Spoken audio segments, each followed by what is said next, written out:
大家好啊！歡迎嚟到呢個 AI 拯救人類系列嘅第7集啊！哇，今日針集緊要啦！今集係講我呢個系列係講咩啊？3個星期解決鼻敏感、食物敏感啊！咁主要嘅方法就係零糖零碳水。今日咧就講呢個零糖零碳水嘅生理反應，同埋之前我嗰啲敏感係源於個微菌啊嘛。咁我殺咗微菌咧，就會有一個 die off 嘅反應，有一個假惡化嘅反應啊。咁如何安全度過咧？今集要講啦，哇！呢集真係緊要，因為最難捱嘅嘢咧，咁你一路聽住，你會覺得自己冇做錯啊，所以係好好加油嘅一集嚟噶。咁前嗰幾集係咯，我講咗啦，各式各樣敏感源於微菌過多，零糖零碳水絕對乾燥搞掂，再加埋啲益生菌同埋正確嘅消毒方法啊！咁我相信好多朋友應該試咗啦啩，我相信你哋已經有一啲好嘅，即係好轉嘅跡象㗎啦。咁但係間唔中都可能會出現啲胃氣啊、爆瘡啊、好攰啊、黃色鼻涕增多啊、頭痛等症狀啊。我希望你哋唔好驚，之後就放棄啦。咁其實呢啲大部分咧都係微菌嘅 die off 反應，同埋零糖零碳水嘅適應期嘅反應。咁所以大家要分開啊！咁我而家就分開嚟講啦。咁而同埋講下點樣安全度過啦。好，咁我就先講咗呢個零糖零碳水嘅適應嘅反應先啦。好，咁我首先要講一講嘅，因為咧人咧提供能量有分開兩類嘅。咁有一類咧就係燒糖，即係同埋碳水咧就提供能量。咁樣咧。另外一種方法咧，就係燃燒脂肪俾你提供能量嘅。咁就好似電，即係運能車咁啊，即係用完電再用油咁啊。但係咧就通常咧，我哋咧就會用咗糖同碳水先嘅，跟住先再燒脂肪嚟提供能量嘅。咁所以一開頭咧，我哋唔食糖唔食碳水咧，要主要淨係燒脂肪咧，咁係會出現一啲唔係好適應嘅。咁通常都係講緊頭3至10日啦。咁會有咩感覺咧？強烈嘅飢餓，哇！的確係啊。疲勞嗱，因為我本身有微菌嗰個影響，我不嬲都疲勞嘅。頭痛，我就冇乜。暈啊！我媽有喎，之後佢又驚啊，跟住我嗌佢捱啦，佢又捱唔住，又覺得自己病，去睇醫生，跟住我又俾我老豆鬧。anyway 啦，但係其實係啲正常反應嚟噶嘛，捱過冇嘢㗎。我有冇暈咧？可能我少少啦，唔記得啦，因為我唔理佢。好，跟住口氣變重有銅味喎，我又聞唔到喎。尿頻尿黃，好似開頭啲尿係有啲唔同色嘅，但係尿頻我就冇。肌肉酸痛，即係 keep 住做 gym 都酸痛㗎啦。情緒低落。香港人個個都情緒低落㗎啦，瞓唔好，香港人有幾多個瞓得好啊？呢啲又唔係問題啦。但係我而家係瞓得好咗，同埋我情緒好穩定喎。呢期即係冇食糖，即係因為食糖原來係令你情緒波幅得大啲喎。特別講緊個升糖指數越高嘅啫，就越容易令你情緒波動得大。咁而家所以而家情緒就好穩定。好，跟住咧就係話。而家講零糖零碳水啊，仲講緊佢話會便秘同埋初期會稀便，或者我唔記得咗啦，係咯，呢個就唔記得咗啦，係咯。咁呢個都係正常嘅代謝轉換嘅反應嚟嘅。咁捱到1-2個禮拜就會過去㗎啦，好易捱啫，1-2個禮拜。即係最難嗰樣嘢係揾唔揾到嗰樣食啫嘛，係啦。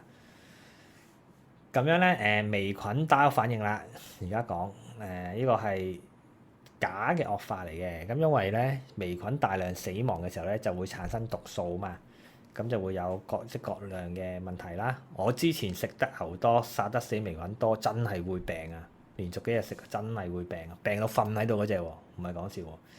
好，咁 AI 話咩咧？會有胃氣、肚脹、排氣多，即係放屁放得多。應該都會嘅。塊面爆瘡喎，尤其下巴同額頭，好似有少少呢個。我而家諗翻，黃色鼻涕或者痰暫時增多，呢個仲有啊。係咯，皮膚痕癢加劇，呢個都會喎，呢個真係會喎。呢個最難捱喎，皮膚痕癢加劇，可以點解決咧？吹乾佢，好似可以減輕啲。好，極度疲勞、腦霧、心情煩躁。香港人個個心情煩躁㗎啦，香港人個個極度疲勞㗎啦，所以 OK 嘅呢個腦霧係賴 Covid 咯。但係而家係真係唔係？但係咧，你戒完之後，真係好似醒咗添啊！個人好神奇嘅，真係唔知點解。好，咁點解會同時出現？有冇因為零糖零碳水咧，就令微菌冇糧食啦，微菌就死得快咗啦，所以就會 die off 反應又會增強咗啦。咁所以兩件事一齊，但係我自己覺得咧，好過一開波就食嗰啲 Esplanade 或者食牛係咁殺佢嘅，因為仲勁嗰個反應。咁我自己覺得零糖零碳水唔好食咁多殺佢嗰啲菌住，唔係唔好食咁多殺菌嗰啲嘢住。之後再食咧，我自己覺得就會可能冇咁辛苦，但係開頭都有啲辛苦嘅呢個。好，咁如何安全度過每日必做嘅排毒同埋適應組合？飲多啲水啦，3.5 Lit 至到4.5 Lit 嘅暖水。咁有時如果你真係好餓嘅時候咧，你可以加少少海鹽同埋檸檬汁。即係我真係用鮮榨嘅檸檬啊！即係買個檸檬翻嚟，擠啲檸檬落去，擠啲檸檬汁落去啊！咁就補充電解質咧，哇！即刻有力喎，因為之前真係會冇力嘅喎。尤其我有時做下咕喱嘅嘛，真係好冇力嘅。但係飲完一杯，哇！啲力砰砰聲嚟，好神奇啊！好，跟住維他命 C，2000 ml 至4000 ml，咁啊分次飲啦，就可以減毒素同埋提升免疫。呢個難位係你要揾到嗰啲冇甜味劑嗰啲維他命 C 啊！唉，我而家又買錯咗，買咗嗰啲油咧，一飲完又有少少問題，可能又要俾晒人。之後我就再揾啲冇啲甜味劑。佢已經寫住零冇糖，跟住但係有甜味劑咯，真係嘥氣嗰啲死人嘢，所以都幾難揾。因為佢就咁食，我食過嘅。佢係好苦嘅，但係苦口良藥啊！呢個維他命 C 真係，不過揾到你都叻啦，揾到話我知喺邊啦，唔該晒大家大神啊！好，跟住食新喎，因為嗰啲維他命 C 加鋅啊嘛，又係咯，15至30 ml，咁可以配合銅喎，2至3 ml，幫助皮膚修復同埋殺微菌。我覺得之後頭嗰2個禮拜唔好食住就鋅油，因為食牛都有啊。因為殺得太勁，真係幾辛苦啊！係啦，咁可以先習慣咗個零糖零碳水先，就再殺佢，咁啊舒服啲。好，咁第4個安全度嘅方法，活性炭或者叫做膨潤土喎，空腹食500至1000 ml，咁就吸附毒素同埋氣體。我冇做嘅，你哋有興趣可以試下，應該有啲用嘅。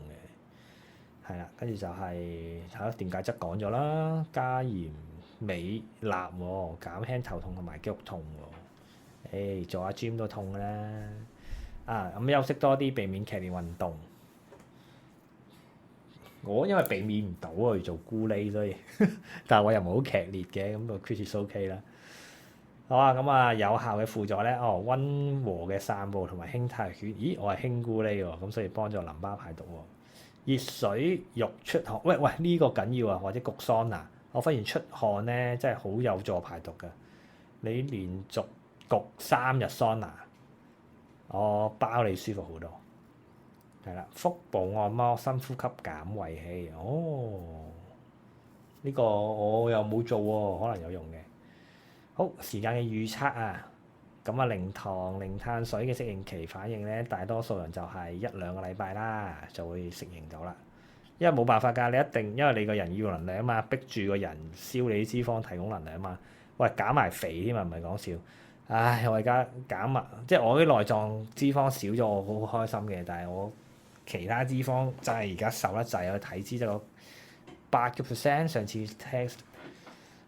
即係總之，我明明肌肉量係 normal，而家俾人話我瘦啊！唉，真係嬲！要練到 over 先至俾人覺得係 normal 咯。而家啲女仔嗰啲要求真係高啊，搞唔掂啊！我明明 normal 啊嘛，俾人話我 under 咁樣。anyway 啊嚇，咁兩種反應疊加最難捱啊！頭嗰3個星期啊，係啊，點樣講我都無謂嘢，唔想俾你，唔想嚇到大家嘛。但係你難捱2-3個禮拜，你嘅皮膚靚一世喎，抵啊！出街多你及咗啦，唔係同你講笑啊！我自己捱咗10至18日咁上下啦，應該係我喺度問 AI 佢幫我計翻日子，咁就鼻塞白色鼻涕明顯減少啦，其他嘢乜都搞掂啦，即係牛啊咩啊食得啦，諸如此類啦。而家總之咩都食得啦，除咗糖同碳水。咁我諗我真係好翻晒都食一啲嘢。anyway 啦嚇，常見嘅錯誤處理方法啊，千祈唔好做啊！好，以為惡化就即刻食翻糖同碳水啊，咁啊捱唔住冇辦法啦，停晒啲益生菌同治療。你食開就繼續食咯，即係如果一開波你夠薑，係咯，因為我好肯定話俾你聽係冇事嘅，你捱唔捱到嘅。好，第三，亂食止痛藥同埋類固醇啊，哇！嗰啲咁嘅藥房啊，我買過支啊，上次隻手出晒嘢咁樣啊，跟住佢俾咗支類固醇我，嬲到爆炸。好彩我問一問 AI 嗰支咩嚟啫，我見到類固醇我即刻唔用啊，所以真係唔好亂咁查，因為直頭係治標不治本啊！問完 AI 都咁講啊。好，完全唔飲水啊，怕緊張喎，咁梗係唔得啦，一定要飲水啦，因為仲建議去焗桑拿啊嘛，要飲多啲水添啊。咁呢啲錯誤咧就令微菌重新去翻生啦，所有努力都白費㗎啦，係啊，所以有時食咗糖就白費咗啦。咁實行時間咧，呢個係我諗嘅，因為我其實一開波咧喺邊度開始散咧，我喺新疆開始散嘅，所以我頭嗰1-2個，我去咗10日啊，我去到新疆第一日我就問 AI 發現呢個問題，所以新疆嗰個幾旺喎。咁我頭10日係一個好乾脆嘅環境，再加埋零糖零碳水 which 所以我好得好快。咁因為嗰陣時又冇得買嗰啲 Esplanade 啦，所以我就冇試到 Esplanade，翻到嚟先試。咁 anyway 啦，咁所以我就建議，如果你喺香港咧，你喺啲秋冬天乾燥啲嘅時間先開始咧，我覺得就容易見到效果啲嘅。咁你容易見到效果，你自然就有信心啲啦，係咪先？即係如果你喺春天潮濕嗰啲日子開始咧，你難啲嘅，因為你本身嘅空氣已經潮濕啦，你有一樣嘢已經做唔到，難做到。咁所以啱啱聽完差唔多秋冬噶啦，咁啊開始啦啱。好，跟住咧，另外零糖零碳水都有意外嘅收穫啦，又再講一次啦，皮膚好咗，好過用護膚品啊真係，因為我係由內靚到外啊，而家我係講笑啊真係。頭髮軟咗，呢個冇乜所謂嘅，但可能女士可能覺得有着數。咁的確咧，我出街係多你及咗嘅，同埋我諗相信護膚品你都覺得唔需要用啊，真係慳唔少錢啊，女士。好，咁啊 die off 咧，微菌 die off 同埋零糖零碳水嘅適應期啊，雖然真係好難捱啊嚇，但係好轉嘅必經之路嚟㗎，捱過咗咧，你哋就會好翻㗎啦。雖然我而家仲搞緊個鼻，但係我起碼我覺得我好翻80%，即係食咩都食得，唔使再做一個敏感嘅男人，唔使話俾鬼搞，已經係好好㗎啦。但係如果真係捱唔住咧，我都有個方法建議嘅，即係咧你可能開頭平時食開1碗飯，咁你食減30%啦，咁啊你就食70%飯。當然你嗰啲咩凍檸茶、凍奶茶全部唔加糖啦。咁你試咗1個月啦，再減30%，咁你如此類推咧，應該3-4個月你就可以零糖零碳水啦。咁就應該舒服啲。不過你咁長時間控制得咁好咧，就另一個難度嚟嘅，就係見仁見智啦，就睇下你自己覺得邊個方法適合啦。我就好犀利嘅，我話唔食就唔食嘅。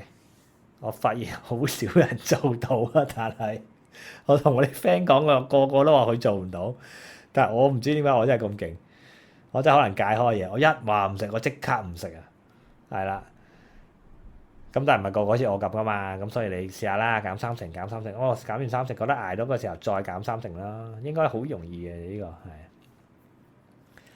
另外咧就最好，如果你真係食嘅時候咧，朝頭早食啦，因為微菌係夜晚生長得快啲嘅。即係你朝頭早食飯，你真係要食飯啦。你朝頭早食飯，夜晚嗰餐咧就唔好食啦。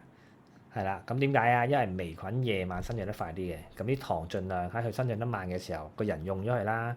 咁夜晚微菌生長得快啊嘛，咁咪唔好俾糖佢咯。嗰個道理就係咁簡單啫。係咪好簡單咧？改一改你嘅生活習慣，你就會健康晒啦。包括乾燥嘅環境啦，消毒好呢啲鞋襪啦，做適量嘅運動啦，減糖啦，零糖零碳水啦，最好做到。咁 anyway 啦，最少都減少啲糖同埋碳水啦。咁就應該係好難復發到啦。當你所有嘅屏障建立翻好，咁就好難復發到啦。咁如果咧，我相信你而家聽眾應該做緊啲嘢啦。咁如果有興趣就可以留言話俾我聽，或者同大家分享一下你做到邊個位咧？大家互相 cheer up 下啊嘛。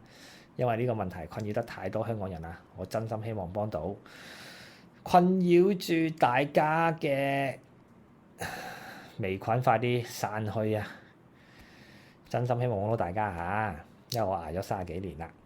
咁最後咧都係要下 like 啦、訂閱同埋小鈴鐺啦。雖然最尾啦，大家應該撳咗就撳咗啦，唔好撳都唔緊要啦。你哋肯聽我都已經好開心啦。咁就下一集最尾有個小總結咁啊，下一集再見啦，多謝各位啦〜